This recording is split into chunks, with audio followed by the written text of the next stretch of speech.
Welcome to VVW news. 29వ ward YCP అధ్యక్షుడు పీతల వాసు పుట్టినరోజు వేడుకలు ఘనంగా జరిగాయి. దీని ముఖ్య అతిథిగా మాజీ ఎమ్మెల్యే వాసుపల్లి గణేష్ కుమార్, రాష్ట్ర క్రిస్టియన్ మైనారిటీ మాజీ చైర్మన్ జాన్ వెస్లీ హాజరయ్యారు. ముందుగా పీతల వాసుకి కేక్ కట్ చేసి సన్మానం చేశారు. పేద మహిళలకు చీరలు పంపిణీ చేశారు. వాసుపల్లి గణేష్ కుమార్ మాట్లాడుతూ పీతల వాసు ఇంకెన్నో ఇలాంటి పుట్టినరోజు వేడుకలు జరుపుకోవాలని, ప్రజాసేవలో కూడా నిత్యం పాల్గొంటారని తెలియజేశారు. రేపు రాబోయే రోజుల్లో పీతల వాసు కార్పొరేటర్గా భారీ మెజారిటీతో గెలిపించుకుంటామని తెలియజేశారు. పీతల వాసు మాట్లాడుతూ రేపు రాబోయే ఎన్నికల్లో వాసుపల్లి గణేష్ కుమార్ని ఎమ్మెల్యేగా గెలిపించుకుంటామని, అలాగే మంత్రి కూడా అవుతారని తెలియజేశారు. ఈ కార్యక్రమంలో రాష్ట్ర యువజన విభాగ సెక్రటరీ కనకాల ఈశ్వరరావు, బెహరా మహేష్, ఎలమంచిలి సంతోష్ కుమార్, గుమ్మడి చంద్రమౌళి, అడపా శివ, బొండాడ వెంకట్రావు, పీతల రాజు పాల్గొన్నారు. అధ్యక్షుడు, ఈ వార్డుకి కాబోయే కార్పొరేటర్ మా రాజ్య సాహెబ్ పీతలవాసి గారి జన్మదిన సందర్భంగా 29వ వార్డు యువత, కార్యకర్తలు, నాయకులు, 29వ వార్డు కుటుంబ సభ్యులందరూ కలిపి చక్కటి కార్యక్రమాన్ని ఏర్పాటు చేశారు. ఈ యొక్క కార్యక్రమానికి మన రాష్ట్ర క్రిస్టియన్ మైనారిటీ సెల్ అధ్యక్షులు జాన్ వెస్లీ గారు, అలాగే దక్షిణ నియోజకవర్గ మాజీ శాసనసభ్యులు అన్నయ్య శ్రీ వాసుపల్లి గణేష్ కుమార్ గారు ముఖ్య అతిథిగా ఇచ్చేసి కేక్ కట్ చేసి పేదలకి చీరలు పంచడం జరిగింది. అలాగే వాళ్ళ ఆశీస్సులు కూడా పీతలవాసి గారికి ఇచ్చారు. పీతలవాసి గారు చాలా మంచి వ్యక్తి. అలాంటి వ్యక్తులు చాలా అరుదుగా ఉంటారు. ఈ మధ్యకాలంలో ఈ జిల్లా పరిషత్ జంక్షన్లో షాపులు, జీవీఎంసీ అధికారులు షాపులు తొలగిస్తుంటే నేనున్నానంటూ భరోసా ఇచ్చి వాళ్ళ కోసం జీవీఎంసీ అధికారులతో పోరాడి కొన్ని రోజులు ఈ షాపులు ఆపించే ప్రయత్నం చేశారు. అలాగే దొండ బజార్ ఏరియా అయితేనేమి షాపులు తీసే విషయంలో వాళ్ళందరికీ వెళ్ళి అండగా ఉండి మన తీర్పు రోజులు చేసుకుంటున్నారు. తమ అంటే వస్తాను, మీ మంచి కార్యక్రమం అంటే ఏదైనా సరే మిస్ అవ్వను, ఏ టైంలో నేను వస్తానని చెప్పి ఆయన ఈరోజు ఎంత బిజీ సెట్ అయినా సరే ఆయన సారు అలాగే జాన్ అని అందరూ వచ్చి కార్యక్రమం చాలా సక్సెస్ చేశారు. అలాగే మేము వార్డులో ఏ కార్యక్రమం చేసినా ఒక టీం వర్క్ చేసుకొని ప్రతి కార్యక్రమం సక్సెస్ చేసుకెళ్తున్నాం.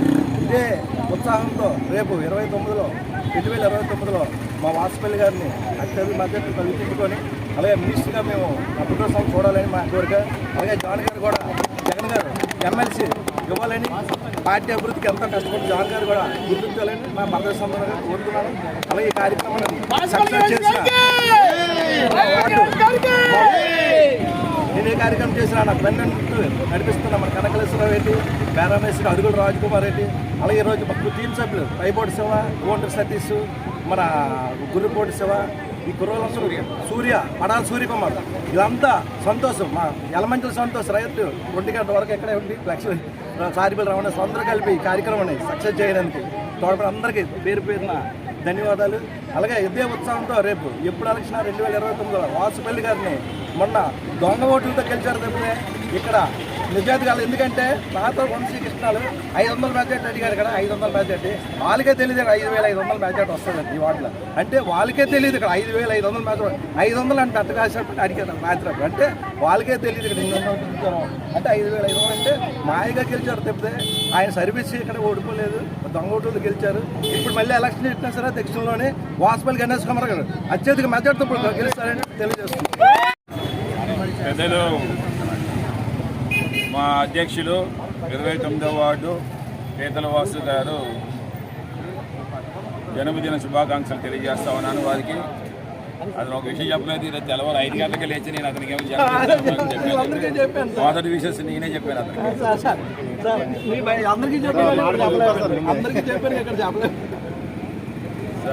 అంటే అంత ప్రేమ నాకు పీతలవాసు గారు అంటే.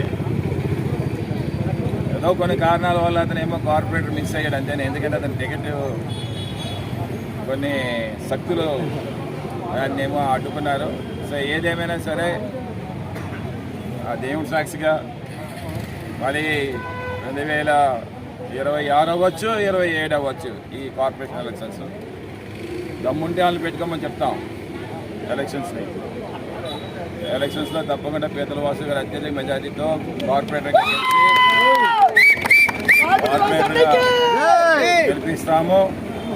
మా జాన్ వెస్లీ గారి సహకారంతో మొత్తం 14 వార్డులో కూడా కార్పొరేటర్లు గెలిపించుకునే సత్తా మా అందరి నాయకత్వానికి ఉందని చెప్పేసి మంచి నెట్వర్కింగ్ సిస్టమ్ ఏమో ఆల్రెడీ ముందు నుండి కూడా ఆర్గనైజ్ చేస్తున్నారు జాన్ వెస్లీ సార్. మరి అలాగే సహకారం మన ఎప్పుడు కూడా మన పేదలవాసు గారికి మా ఈశ్వర్ గారు ఉంటారు ఎప్పుడు కూడా, బెవర్ మహేష్, మౌలి, వీళ్ళందరూ కూడా మంచి టీం వర్క్ ఉంది. అడుగులు రాజు అండ్ సిస్టమ్ అంతా కూడా.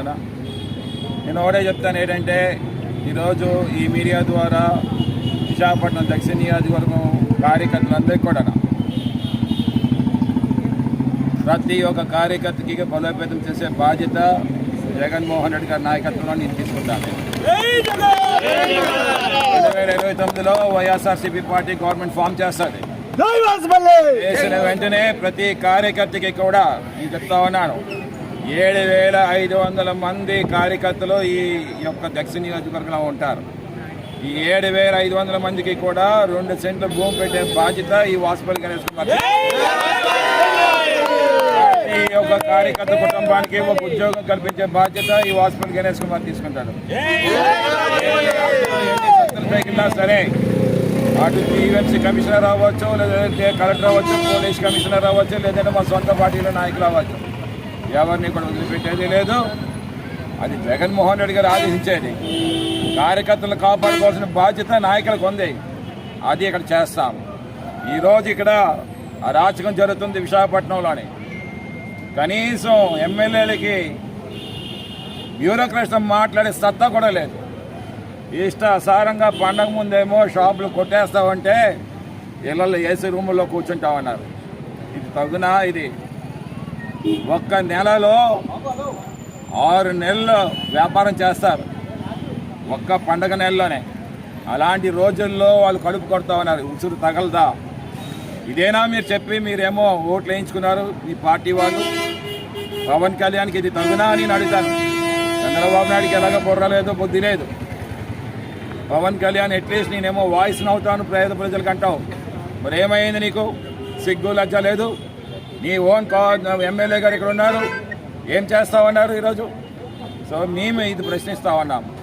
ప్రశ్నించడం కాదు, ఇంకెందుకంటే మీకు ఎలాగ సిగ్గలేదు కాబట్టి పవర్ మా చేతుల్లో తీసుకుంటాం. ఇంకా తీసుకొని పేద ప్రజలకు ఎవరికైతే అన్యాయం జరిగిందో ఈరోజు నేను ప్రజలందరికీ కూడా నేను చెప్తా ఉన్నాను, మీకు ఎవరికైతే అన్యాయం జరిగిందో ఆ అన్యాయాన్ని న్యాయం చేసే బాధ్యత ఈ వాసుపల్లి గణేష్ కుమార్ అని నేను చెప్తాను అన్నమాట. ఇంటలెక్చువల్స్ ప్రశ్నించవచ్చు, ఏమి మీ కార్యకర్తకి అయితే 2 సెంట్లు భూమి ఇస్తారని చెప్పేసి. నేను చెప్తాను, కార్యకర్త లేనిదే అభివృద్ధి లేదు, కార్యకర్త లేనిదే ఈరోజు సంక్షేమ పథకాలు లేవు. ఈరోజు ఒక్కొక్క దక్షిణ నియోజకవర్గంలో వైఎస్ఆర్సీపీ కార్యకర్త సుమారు 100 కుటుంబాలకి మేలు చేసే కార్యకర్త, వాళ్ళ బాగోగులు చూసిన కార్యకర్త, వాళ్ళకి పెన్షన్ రాలేకపోతే పెన్షన్ రాయించే బాధ్యత తీసుకుంటుంది కార్యకర్త, వాళ్ళకి ఇల్లు ఇప్పించే బాధ్యత తీసుకుంటుంది, వాళ్ళకి ఆరోగ్యశ్రీల పథకంలోని హాస్పిటల్లో ఉండే పథకాలని అన్నింటినీ కూడా దగ్గరుండి చేయించే బాధ్యత తీసుకుంటుంది ఈ కార్యకర్త. ఈ కూటమి ప్రభుత్వం ఏదైతే మర్చిపోయిందో ఆ సేవలు మా కార్యకర్తలు అందిస్తామన్నారన్నమాట. అటువంటి సేవలకి వారికి మేము తప్పకుండా అండగా ఉండవలసిన బాధ్యత మా యొక్క నాయకత్వం మీద ఉంది. వైఎస్ఆర్సీపీ